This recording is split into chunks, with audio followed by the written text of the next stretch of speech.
Atos, capítulo 22. E agora, por que te demoras? Levanta-te, recebe o batismo e lava os teus pecados, invocando o nome dele. Versículo 16. Toda a Bíblia foi escrita apontando para o plano da redenção. Desde a entrada do pecado no mundo, foi revelado ao ser humano a obra salvífica do descendente da mulher e a derrota da antiga serpente. Gênesis capítulo 3, versículo 15. O perfeito sacrifício de Cristo garantiu ao homem o resgate de sua condição pecadora, cobrindo todo o penitente com seu manto de justiça.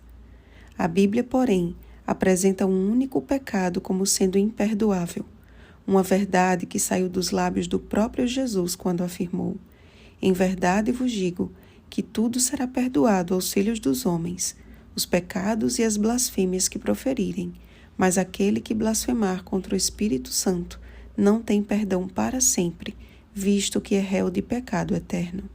Marcos capítulo 3, versículos 28 e 29.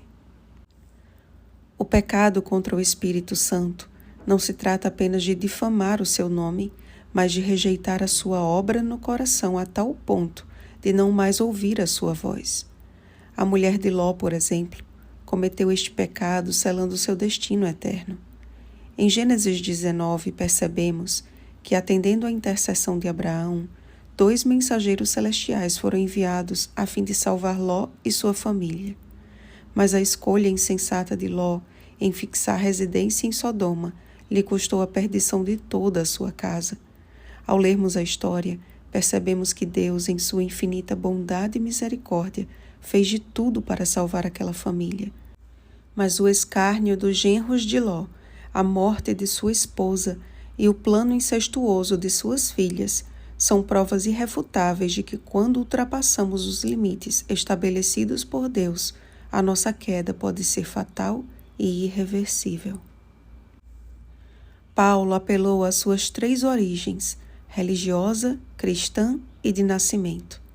Religiosa, a fim de deixar bem claro que o zelo pela lei que havia aprendido desde a infância permanecia intocável. Cristã, porque ao conhecer Jesus, tudo o que havia aprendido ganhou novo significado. E de nascimento, a fim de ser poupado de um sofrimento desnecessário e que traria graves consequências para seus algozes. Quando o apóstolo disse a seus irmãos que estava disposto até mesmo a morrer pelo nome de Jesus, não significa que não faria de tudo para conservar a sua integridade física. Dar as costas ao açoite, sabendo haver a possibilidade de se ver livre do opróbrio, não seria um ato de coragem, mas de estupidez. O poderoso testemunho de Paulo, suas palavras ditas com reverente autoridade e cheias do poder do Espírito Santo, não foram suficientes para alcançar os corações obstinados que o interromperam, gritando: "Tira tal homem da terra, porque não convém que ele viva." Como o foi com Jesus, Paulo experimentou o desprezo de seu próprio povo e estava prestes a passar por semelhante sessão de açoites, não fosse o escape de sua cidadania romana. Interessante, amados, que os carrascos de Paulo baixaram seus instrumentos de tortura e deram para trás ao saberem que Paulo era cidadão romano. Mas aqueles que surraram o nosso Salvador e o crucificaram não tiveram esta reação diante da declaração da cidadania de Cristo: "O meu reino não é deste mundo." João capítulo 18, versículo 36. Observem que era questão extremamente grave punir um cidadão romano sem um justo julgamento. Mas aqueles que se orgulhavam de fazer parte da nação eleita de Deus não faziam caso de matar seus próprios irmãos usando de seus injustos critérios. Nos últimos instantes deste mundo, se levantará do meio do povo de Deus uma classe que perseguirá os santos do Altíssimo com tanto furor quanto os de fora.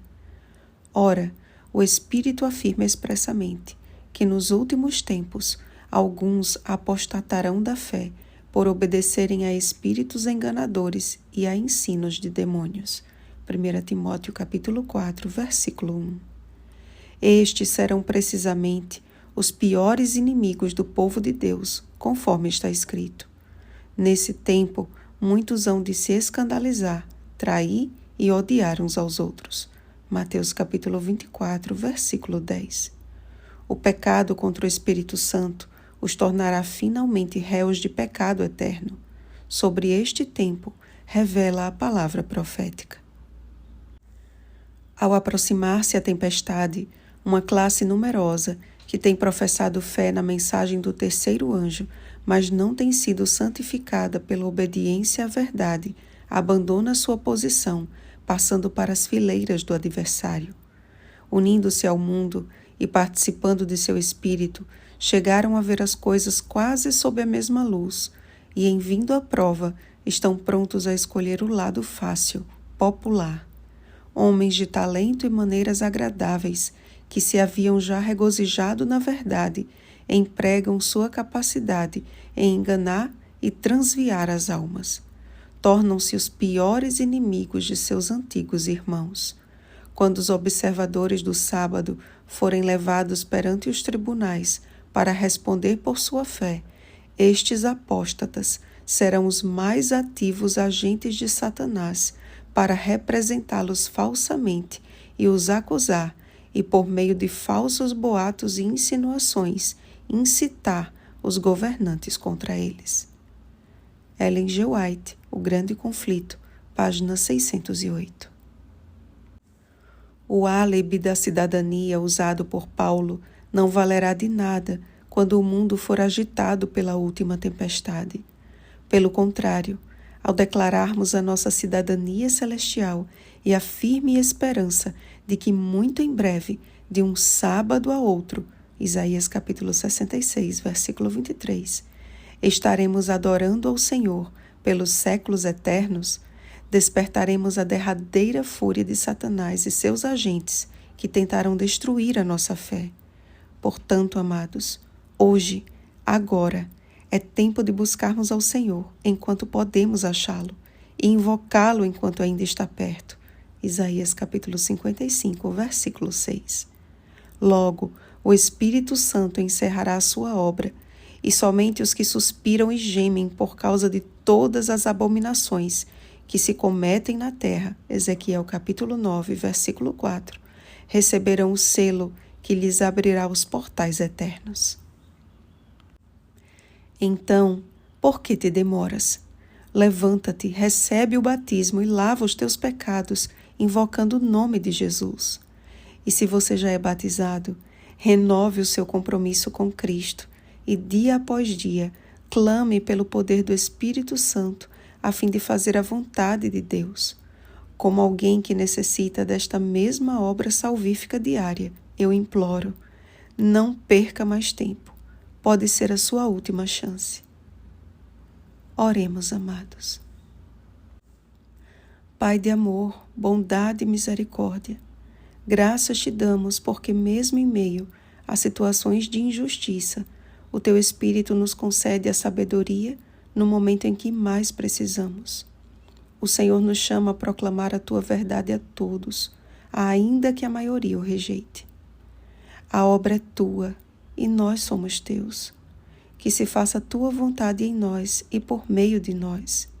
Usa-nos em teu serviço e, como foi com Paulo, concede-nos a ousadia e o discernimento necessários a fim de que a nossa vida te glorifique e o Senhor volte logo.